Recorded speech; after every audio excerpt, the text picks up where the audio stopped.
Welcome to the second night of Film. So last night was cool, right? It was fun to talk about balloons and being filled. And this is the second night. Yours popped already, even though you weren't supposed to blow it up somehow. But I hope you don't mind that we asked some questions last night that we didn't answer. And that's because when you broke into small groups, you were to talk about it honestly and openly together. And I know not all of you were here last night, so I want to go back a little bit. Is it cool if we take like a 30-second replay, like back it up? And then back it up? And we talked about how God has big dreams. And his dreams are bigger than our dreams. And he has dreams for me and you and the whole world. But there was a tricky thing we talked about last night. And that we have dreams for our own lives too. And sometimes our own personal dreams don't line up with God's. They conflict a lot of the time. And they get in the way of God's plan, our own personal dreams. Hands to yourself, because that looks painful. But sometimes our dreams don't mesh with God's dreams. Or at least we're afraid that God's dreams will get in the way of our dreams. And we talked about it last night a little bit. He wasn't the one. He was actually being good. We talked about it in our small groups when we broke out. And you had last night to think about it. How many of you thought about what we talked about at least for 3 seconds after we left this room last night? A couple of you. That's more than 0, so that's good. But I'm hoping we can go even deeper in the conversation tonight. The first thing I want to talk about is our dreams for ourselves. And I'm going to need a little bit of participation. But this doesn't mean you're going to jump up out of your seat and act all crazy. Cool? Sure. So you guys promise you can participate without going into utter chaos? Maybe. No guarantee. Yes. Yes. No promises. Yes. No promises. Chris, cool. You can promise a maybe. We can. All right. Yeah. Did you say you can promise a baby? You promise a maybe. Oh. Cameron, I know your mom's number. I'll call her right now. Don't listen to him. But, all right, so we all have dreams for ourselves, right? Say yes. There it is. All right, so we all have dreams for ourselves. One dream that most people have is that one day they'll fall in love. How many of you have a dream that one day you'll find someone and fall crazy mad in love with them? Or at least in love with them enough to call them your husband or your wife and to have little yous running around? I like it. Okay, at least some of you are honest. When I was really little, I decided all I want in my life is to be a dad. I know, right? That's crazy. What's wrong with you? That's all I wanted when I was little. And when I was 10 years old, my youth group knows this. When I was 10 years old, I went to a summer conference, kind of like this. My parents were leading the youth group. I was way too young to be at a youth convention. But the pastor up front talked about families. And he talked about how when he was growing up, he prayed for his future wife. And I thought, that's cool. At 10 years old, I remember this. And so it was in August of 1992. How many of you were alive in 1992? Lies. So, yeah, the adults in the back half, and me. But in August of 1992, I made the decision that I was going to pray for my future wife. And I wasn't going to pray, like, God, please bring me my future wife. Because at 10 years old, if God had brought me my future wife, I'd be like, you got cooties. But I prayed every single night from the moment I was 10 years old in August of 1992 that God would protect my future wife. And that he would be with her decision-making. And that he would allow her to be safe and protect her so that when it was time, I would meet her and we would fall in love. Did you meet her? Yeah. And so, 10 years old, imagine 10-year-old you, and you pray the same prayer every night of your life before you go to bed, and then you get to your 20s, and you're still praying the same prayer every night of your life. And then you hit your late 20s, and you're still praying the same prayer every night of your life. And you have your closest friends who know that you're praying this prayer.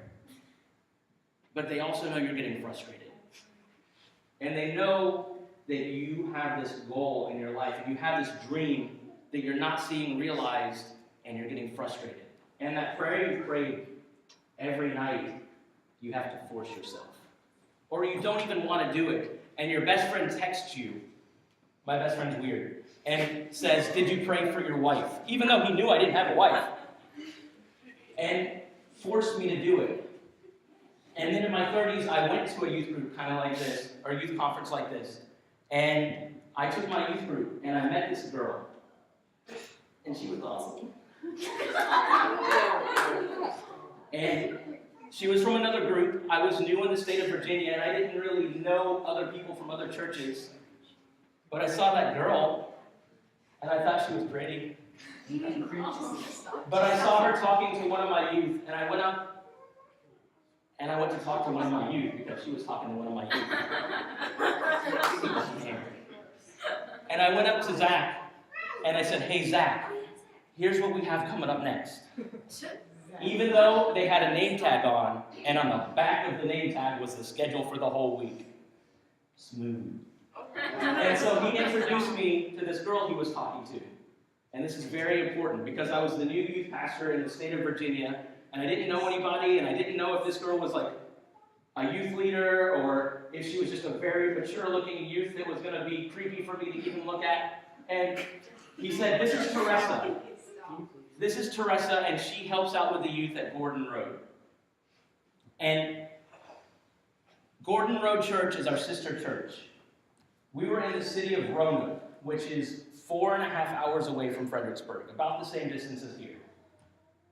And so he introduced me to this girl in Roanoke, 4.5 hours away, that lived 10 minutes from me. And said she helps out with this youth group. And I was like, "That's awesome. This is so cool." And so I talked to her for literally like 2 seconds there, and then I got shy, and I was like, "I'm feeling." "You're pretty." And so we had this youth pastor breakout session later on in the week, and they asked all the youth pastors and all the youth leaders in the state of Virginia to get together, and they asked for one person who would be willing to take down everybody's information and start a Facebook group. So we had to send out Facebook information to them. Do you know how quick my hand went up in the air? Got you. And like he had to get out like half of that sentence. It was like, "Right here, this guy, I'll do it. I'll get everybody's information, especially yours." Super creepy, right? Yeah, super, super creepy. And so we went back to Virginia, or Fredericksburg later on, and I started that Facebook group, and I sent her a message. I didn't send any other people a message. I sent her a message. And I said, "Hey, you want to get together and talk youth stuff?" Play it smooth, Chris. Right.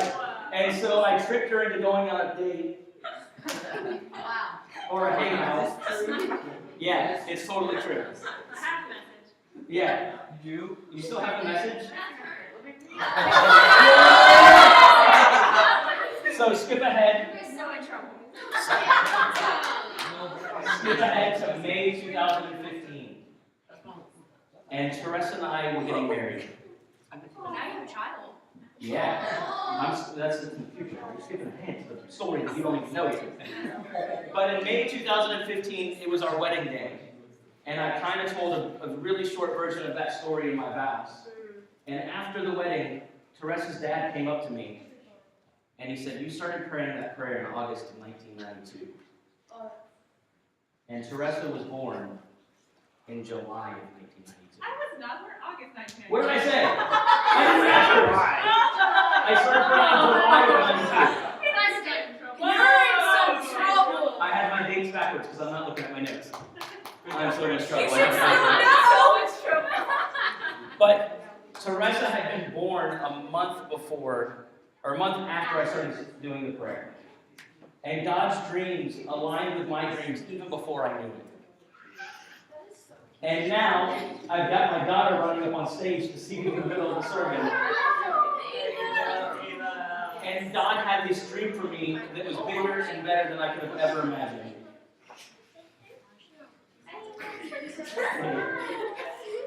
This is my object lesson. No. But, so that was one of my dreams when I was growing up, is to be a dad. And God had this plan for me, even when I had given up on the dream. You do have a message that's going to be super creepy to read later. Oh my God. Girls, we'll talk later. So, that was one of my dreams. But for you guys, this is where I need you to focus and participate without going crazy. Alright? So, what are some of your dreams? We talked about it last night in small groups. What do you guys have as an idea of what you want to do, what you want to be when you grow up, James? I called you out because you were facing backwards talking to the girls. So what do you have as an idea of your future? Surgeon. Okay. What's something else you guys want to do or want to have or want to be? Professor of math? Math? Wow, okay. Firefighter. What about something you want to do? Something you want to have? Chris? A what? A kid? We met someone earlier in the week who told me they want to have 10 kids, 5 boys and 5 girls, and I was just like, that's not how it works. But who knows? But think big. Do any of you want to be famous? Do any of you want to be an actor? Do any of you want to have any kind of thing? I want to be an actor. You want to be an actor? Another dream that I had when I was growing up was to be a rock star. I wanted to be famous for playing my guitar. I wanted to be super famous where if I walked down the street, people would be like, that's Chris. He's in that thing. He plays that guitar. And I had this dream. And I had this dream before I even held a guitar. That I wanted to be famous for playing guitar. And playing guitar is hard, guys. Like, you don't just pick it up and start to play it unless you're Thai, in which case you pick it up and then you can play all these songs. But we may not share all the same dreams that we had growing up as we have when we're an adult. And we talked about God's dreams last night a little bit. And so, does anybody remember some of the things we talked about that God wants for you in your life? It was in the verse that we read over and over again last night. It's also kind of the theme. To be filled with His love. To be filled with the Spirit. To have an abundant life. To have a life of the full, or that we should know God. He has a dream that we should know Him and have a relationship with Him. Or to bring good news to the poor. Or we talked in a verse last night about how He brought sight to the blind. And freedom for the imprisoned, people that are locked up and in chains and tied down to their hurt and their pain. He wants to let them free. But the truth is that our dreams don't always align with God's dreams. So on the one hand, you have your dreams. And on the other hand, you have God's dreams. And they don't always mesh. They don't always flow together. And a lot of you are probably thinking that there's no reason why you can't have both. Why your dreams can't be used as God's dreams. Or you think, God has this dream for me, and God is whispering in your ear about all these things that He has for you in your future, and all these dreams He has. And you start to think, well, that sounds pretty cool. But if I do that this way, it's kind of my dream too. And then I do both at once. Does that make sense? Kind of. But if you really start to compare the two sets of dreams, you might realize that they don't always go together. And you trying to squeeze in your dreams doesn't always end up being the way it works. And sometimes your dreams might even be at odds. And in John 10:10, we talked last night about how it says, I have come that they may have life and have it to the full. And God's dreams are going to give you a full life. The things that God has for you are going to fulfill you in a way that you're never going to imagine. And it's going to fulfill you in a way that you're never even going to compare with your own dreams. So I did learn to play guitar, guys. I did. And I did join a band. Yeah, right? And I started to feel fulfilled in this. And it started to bring me hope and joy.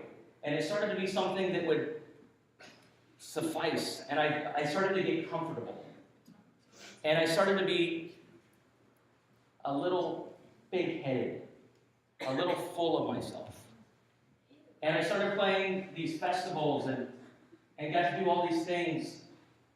And it got to the point where every day we would check the band email and there would be another offer from another record label offering to sign our band. And every one of those, I would read it and be like, that's right, we're awesome. And, yeah, What kind of music did you play? it doesn't matter. Rock, hip-hop, So, rap? no, not country, no, gross. But it got to be this point where my dreams were overshadowing God's dreams. And it was a Christian band in name only. And when we started to read our lyrics, we realized that the lyrics that we sang about God could have been about any girl or any day that we had. And we started to have times where when a fan wanted to pray with us, we were like, oh, cool, here's an autograph. God loves you, amen. And we realized that that wasn't what it was. That wasn't what it was all about. And then there was one day we were playing at a youth conference.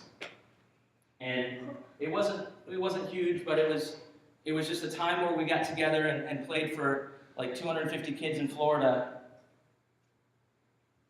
And God literally shone a light into my heart.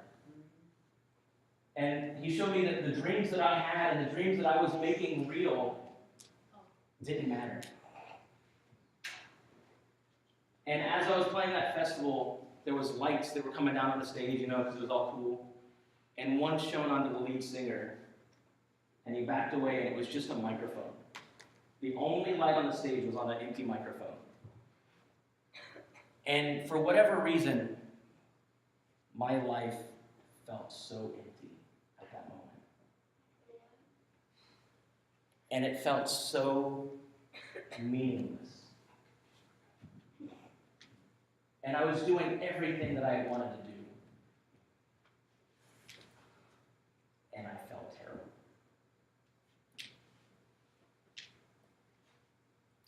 And so we left that youth conference and then signed our record deal, and I don't know why at that exact moment that I didn't run away, but I continued. And I was miserable. I hated it. I hated every moment of it. Just picking up my instrument from that point on, I hated it. I hated plugging into the amp. I hated meeting people. I hated telling people that I was in this band. And I hated it. This thing that brought me complete joy and complete excitement, where I could tell people, yeah, I'm in that. I hated it. I hated telling people about it. And I realized that my dream and God's dream couldn't coexist. And so, long story short, I'm not in the band anymore. And then I decided to follow what God had for me. And to go back to school.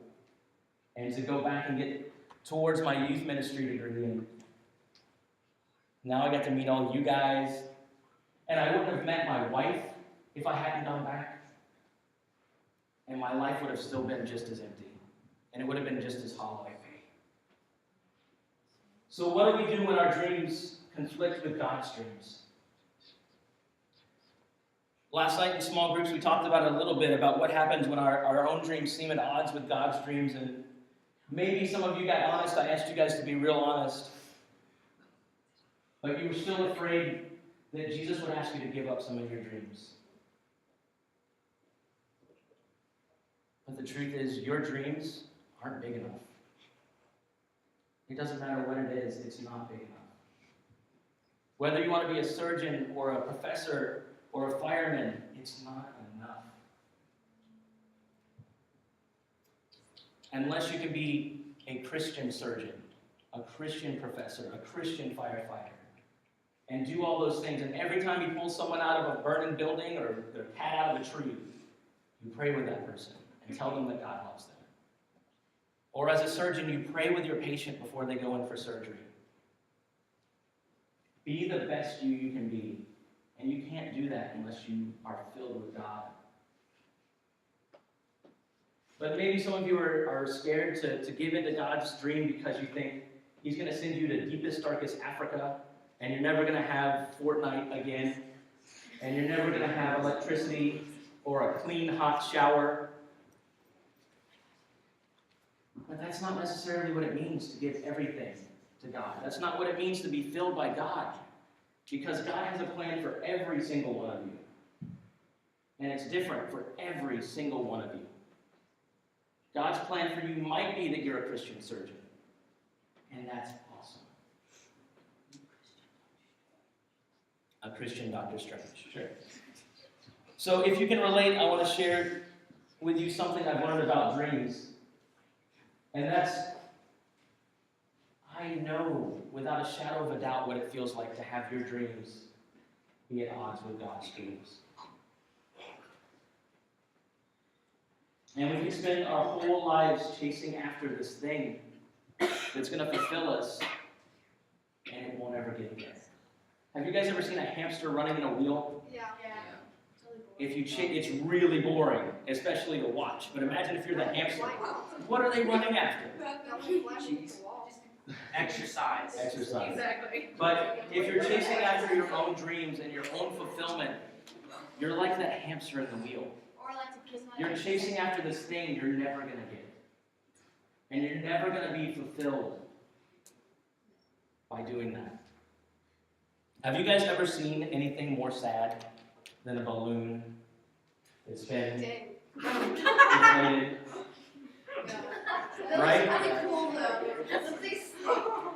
So this was one of those balloons just exactly like those ones yesterday. Yeah.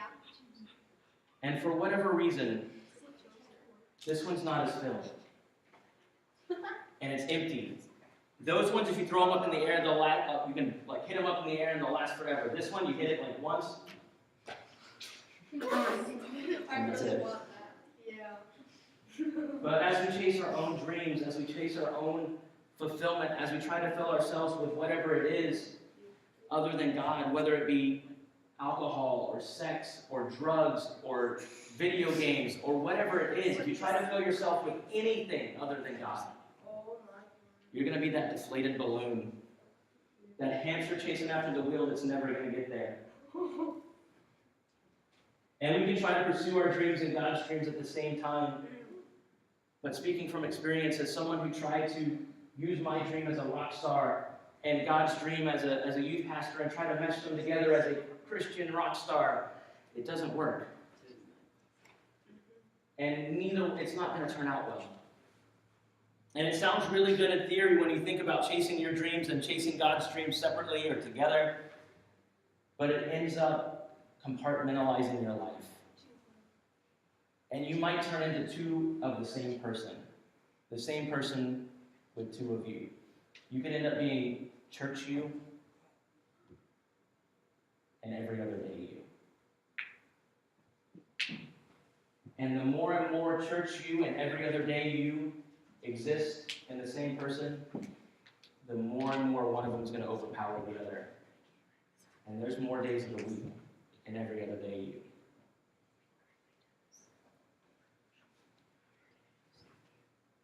But Jesus tells us to have an abundant life. He tells us to have a happy and filled life. And when we treat God's dreams as just a small percentage of our life, we're missing the bigger picture. We're missing that abundance. He wants us to know Him and experience abundant life, but we'll never fully know Him if we only give Him part of us. How many of you have a best friend? Jesus is my best friend. A best friend that you can tell anything to. You don't trust your best friend. It's over. Yeah. I tell my best friend everything. So, Well, is that not my best friend? your best friend that you can tell anything to Would you say you know him better than random person you see once a week? Yeah, that's the random once a week. There you go. It's not even all the, it's not even, it's not even always. But we'll never fully know our friends unless we spend time with them, unless we talk with them, unless we have a real relationship with them. We're never gonna know them fully. And we can choose God's dreams and choose to make God's dreams our top priority. And to be completely honest, I've not always done that well. I told you just one story about how I tried to fit my own dreams in there. But there's so many others. There's so many other times when I try to be like, God, I hear you calling me to do something, and it's cool and all, but I'm going to do this. And it never works out. That I'm going to do this never works out the way I want it to. And guys, I don't know about you, but we're seeing an epidemic right now of people that seem like they have everything. People that are famous for acting, for singing, for designing handbags, that seem like they have everything because they have all the wealth and all the fame and all the looks. And they're empty. And we see over and over again these famous people, these rich people, these talented people who are completely empty and void of God. And they try to fill their lives with all these things that aren't God, and it ends up, we see them in the news, where they took their own lives. It's an epidemic. And when we chase God's dreams and make them our top priority, our own dreams for ourselves don't necessarily go away, guys. But they take on a new shape. God calls us to become a new creation, to become something new. And when we're filled with God, our dreams, our hopes, our thoughts begin to align with His thoughts, His dreams. And we begin to focus more and more on His hopes for our life.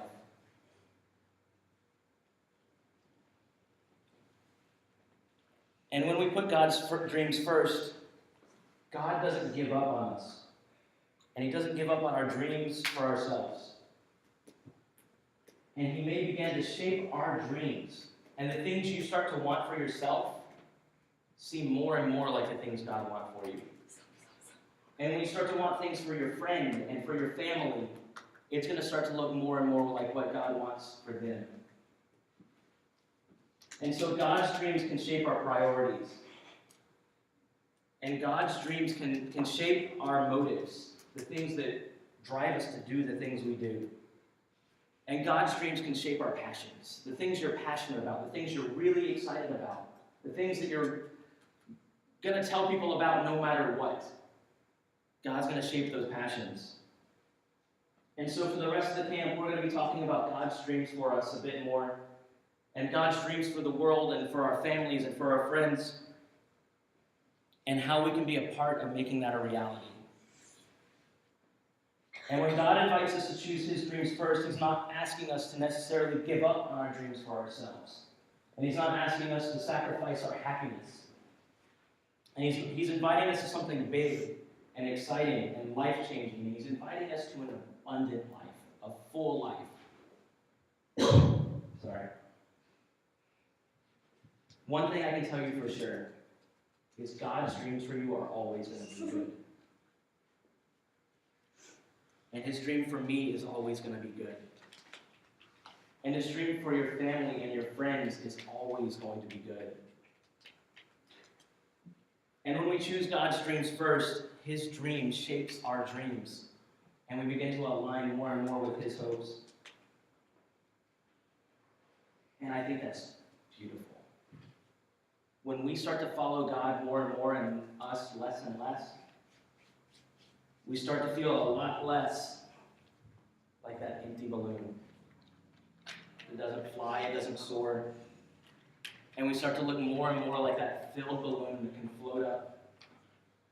Because Jesus did say, I have come that they may have life and have it to the full. Let's pray.